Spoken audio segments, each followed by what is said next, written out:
Assalamualaikum, halo semuanya. Kali ini di depan saya udah ada sebuah router ya. Ini tuh AD apa generasi terbarunya dari TUF Gaming AX3000. Yang belum tahu TUF Gaming AX3000 bisa lihat di sebelah kiri atas saya.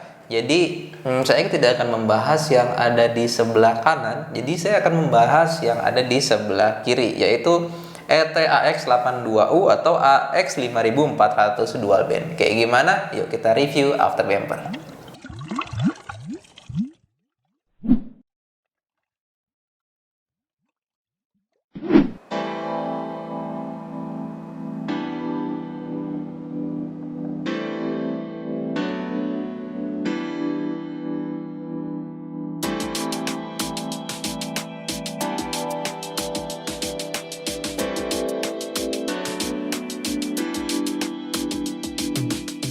Oke, untuk yang pertama kali first impression saya untuk ini RTAX82U atau AX5400 dual band. Ya, yang pertama ini sebenarnya bodinya sama ya dengan yang TUF Gaming AX3000 ini. Sama, bahannya juga sama, cuman bedanya kalau dia itu nggak ada logonya di atas. Jadi hanya lubang begini, dan ini tuh ada lubangnya untuk mengeluarkan hawa panas. Kemudian di bagian belakang itu ada yang namanya reset, ini yang paling kanan, kemudian ada tombol WPS, kemudian ada tombol WAN. Oh iya, buat kalian tahu kalau kalian mendownload Asus router di Play Store buat yang pengguna Android atau pengguna macOS, kalian tidak akan masuk ke menunya Asus router kalau kalian belum mencolokkan sumber internet ke WAN ini ya. Jadi harus dicolokin dulu dengan sumber internet, baru kalian bisa masuk ke menu router Asus ini. Kemudian di sini ada LAN 1. Di sini LAN 1 ini untuk gaming port ya. Terus kemudian LAN 2, LAN 3 dan LAN 4. Jadi ada 4 LAN. Kemudian di sini ada USB 3.0, kemudian ada powernya, kemudian ada DC in atau powernya. Terus kemudian di sini ada antenanya, ada 4. Di sini beda ya. Kalau yang TUF Gaming AX3000 itu ada aksen kuning-kuning kayak Bumblebee gitu. Sedangkan buat yang di 5400 ini nggak ada sama sekali, cuman hitam polos. Cuman bedanya dia ini di bagian depan dilengkapi dengan RGB. Ini sebenarnya ketika pertama kali saya mengeluarkan router ini ya agak bingung. Di sini kan warna-warni, di dusnya ada RGB-nya. Tapi di sini kalau dilihat itu seperti gimana ya, full plastik. Jadi nggak kelihatan bahwasannya itu bakal nyala. Jadi ini keren banget. Nah, tapi kalau pas sudah dinyolokin ini kalau udah dinyalain gitu ya, ini tuh udah warna-warni sendiri. Otomatis warna-warni sendiri. Kamu juga bisa men-setting warnanya menggunakan menu di Asus router di Play Store. Terus kemudian di bagian bawah itu juga sama seperti AX3000 ya, semuanya full lubang untuk mengeluarkan hawa panas yang diciptakan oleh router ini. AX5400 itu udah ketahuan sih ya dari AX3000. 3000 itu up to 3000 Mbps, kalau yang 5400 up to 5400 Mbps. Udah gitu aja sih sebenarnya, yang lainnya nggak ada. Di sini cuman ada 4 lampu, ada power, terus kemudian 2,4 GHz, kemudian 5 GHz, terus kemudian yang paling atas adalah untuk WAN-nya. Kemudian di sini ada tulisan Asus, di samping kanan kirinya mampet, nggak ada bolongan apapun. Jadi bolongannya cuma ada di belakang dan ada di atas. Jadi kalau misalkan kalian taruh di atas meja, ini jangan dikasih apapun di sini. Oke, untuk build quality-nya bagus. Beratnya itu lebih berat daripada AX3000. AX3000 itu sekitar 645 graman kalau nggak salah deh ya. Kalau ini ada 750 sekian. Jadi ya kurang lebih 100 graman lah, nggak beda jauh-jauh amat. Tapi ini bener-bener mantep banget, nggak sama kayak yang router murah-murah itu. Untuk fitur AI Mesh ya, AI Mesh tuh sebenarnya kayak kalau yang kita tahu tuh kayak WiFi extender kali ya. Itu harus menggunakan router yang sama, harus Asus juga. Kalau misalkan nggak Asus, maka iMesh itu tidak akan bisa digunakan atau disambungkan.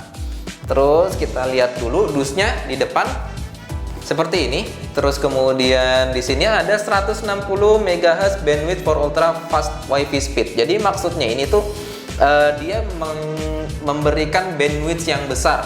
Ini sebenarnya digunakan untuk Ultra HD atau gaming. Cuman di teknologi ini ada kelemahannya, yaitu kalau misalkan kamu mengaktifkan menu ini, efeknya itu yang koneksi yang lain itu akan terganggu, akan lebih rendah gitu, lebih rendah koneksinya. Kemudian di bawah ada WPA 3. WPA 3 itu generasi terbaru ya untuk security WiFi, lebih aman lagi pastinya. Kemudian di sebelah atas di sini interface type-nya 1 kali gigabit one port seperti yang udah saya bilang tadi. Kemudian memorinya di sini ada 256 MB flash dan 512 MB DDR3 RAM-nya. Jadi spek memorinya sama dengan AX3000. Operating frekuensinya juga sama 2,4 GHz dan 5 GHz. Kemudian di sini encryption-nya atau keamanannya itu meskipun dia langsung WPA 3, dia tidak menghilangkan WPA, WPA 2 dan WPA 3 personal. WPA, WPA 2 enterprise dan juga WPS, WiFi Protection Setup. Kemudian date rate-nya bisa kalian lihat ya, di sini banyak banget. Itu untuk yang 2,4 GHz karena kan tadi dia mengklaimnya itu sum up to 5400 megabit per second dual band. Jadi di sini aku langsung ngasih tahu aja ya yang AX-nya yaitu buat WiFi 6. Yang 2,4 GHz itu up to 574 Mbps, terus kemudian yang 5 GHz up to 4804 megabyte per second. Kemudian power adapternya menggunakan 100 volt sampai 240 volt. Nah, DC output yang dihasilkan dari adaptornya yang ini nih, yang kayak laptop itu 19 volt dengan maksimal daya ampere 1,75 ampere. Kemudian dimensinya 10,85 kali 7,26 kali 6,50 inci. Beratnya 740 gram. Nah, itu tadi yang ada di belakang. Terus kemudian di sini nggak ada lagi, tetap di sini Windows 10 support. Tapi kalau di websitenya itu sudah support Windows 11. Terus IPv6 support juga. Kemudian ini juga dia memberikan 3 tahun garansi sama seperti TUF Gaming AX3000, yaitu langsung tukar baru. Gimana? Enak ya, langsung tukar baru gitu. Jadi nggak pusing-pusing lagi. Terus kemudian yang di belakang di sini Boost your mobile gaming for the win. Jadi dia juga udah spesial di setting buat gaming mobile. Jadi prioritasnya itu bisa dibikin 2, ada gaming untuk mobile di handphone. Terus yang satunya lagi yang tadi di LAN ya. Yang di LAN 1, yang di sini LAN 1 gaming port itu untuk PC yang menggunakan LAN port. Nah, jadi nggak usah setting-setting lagi ketika koneksi, ya udah nggak perlu disetting lagi mana yang diprioritaskan. Kemudian untuk WiFi 6 di sini bedanya ya untuk di AX82U ini itu 5400 Mbps yang WiFi 6 yang saya katakan tadi. Terus kemudian yang di WiFi 5 itu sebenarnya cuma 2700. Jadi bedanya lumayan banyak ya. Tapi ini harus menjadi catatan tersendiri bahwasanya kalau kamu menggunakan WiFi 6 di sini up to 5400 megabit per second, itu device penerima WiFi atau klien itu memang harus mensupport WiFi 6 yang bisa up to berapa tadi? Yang 5 GHz ya, up to 4804 megabit per second.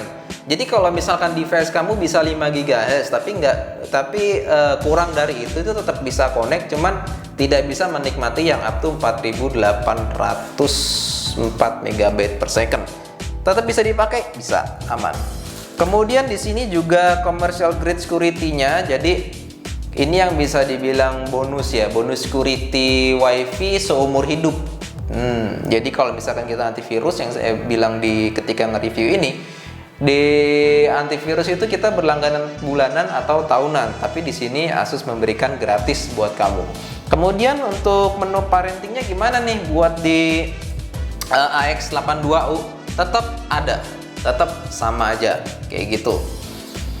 Oke, itu terus kemudian ini yang kelewat ya, yang kamu dapat itu ini soket untuk listriknya ya, kayak gini ada 3, terus ini adaptornya sama persis kayak di laptop, rata-rata juga pakainya 19 volt. Kemudian biasa kabel LAN, kalian pasti dapat ini. Kalian beli router merek apapun kamu akan dapat ini. Ya, itu tadi ya fitur-fitur yang dibawa oleh AX5400 atau RT AX82U.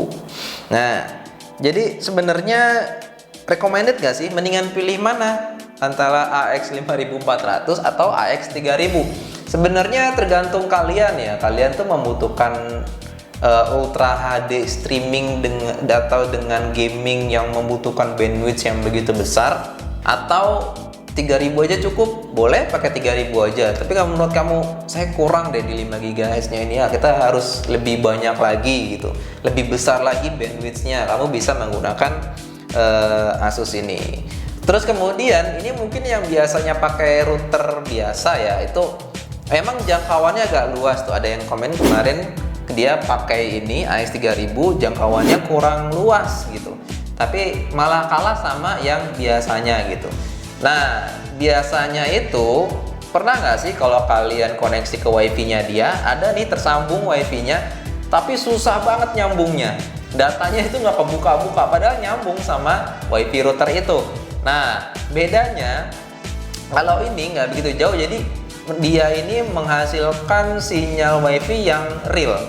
Ketika kamu koneksi, ya kamu akan mendapatkan dan akan bisa buka data itu gitu. Bisa internetan istilahnya begitu. Jadi nggak dapat sinyal tapi susah banget harus ngedeket ke router dulu gitu. Nah, bedanya di situ. Memang jangkauannya kurang luas, maka dari itu dia menggunakan disisipkan fitur AI Mesh. AI Mesh tadi sebenarnya sama WiFi extender ya ada kelebihannya dari AI Mesh sih. Jadi dia itu tidak mengurangi apapun. Ketika kamu koneksi, ya udah kamu menggunakan koneksi itu gitu. Makanya Asus menyarankan router yang memiliki spesifikasi tertinggi itu menjadi router utama. Nah, terus kalau yang router di bawahnya berarti menggunakan AI Mesh tipe Node. Jadi yang lebih banyakin lah istilahnya area-area WiFi. Kalau misalkan kamu di situ, misalkan gini, kamu yang paling utamanya menggunakan AX5400 dan untuk yang extendernya atau AI Mesh sambungannya itu kamu pakai AX3000. Nah, ini yang menjadi utama. AI Mesh utamanya itu ini. Jadi ketika kamu koneksinya sudah melampaui dari ini dan terkoneksinya ke AX3000, kamu akan tetap mendapatkan fasilitas AX5000 kayak gitu. Jadi ya kurang lebih seperti itulah kelebihan dari AI Mesh. Kalau menurut saya cukup sekian. Kalau dibilang recommended yang mana? Tergantung kamu. Kamu membutuhkan bandwidth yang besar banget atau enggak? Kalau menurut saya sih yang streamer yang gamenya nggak terlalu berat gitu bisa pakai ini. Kalau yang berat banget membutuhkan bandwidth yang begitu besar, streaming Ultra HD gitu ya, buat di layar TV 50 inch atau lebih, kayaknya kamu butuh ini. Kalau buat yang cuman biasa-biasa, ini cukup. recommended dua-duanya recommended, tinggal gimana kamu yang menggunakan sebagai kebutuhan kamu seperti apa. Cukup ya, semoga bermanfaat video dari kita. Mohon maaf kalau ada kesalahan, kalau ada yang ditanyakan boleh ditulis di kolom komentar. Kalau ada kurang review dari kita boleh dituliskan di kolom komentar. Terima kasih banyak. Assalamualaikum warahmatullahi wabarakatuh. Bye.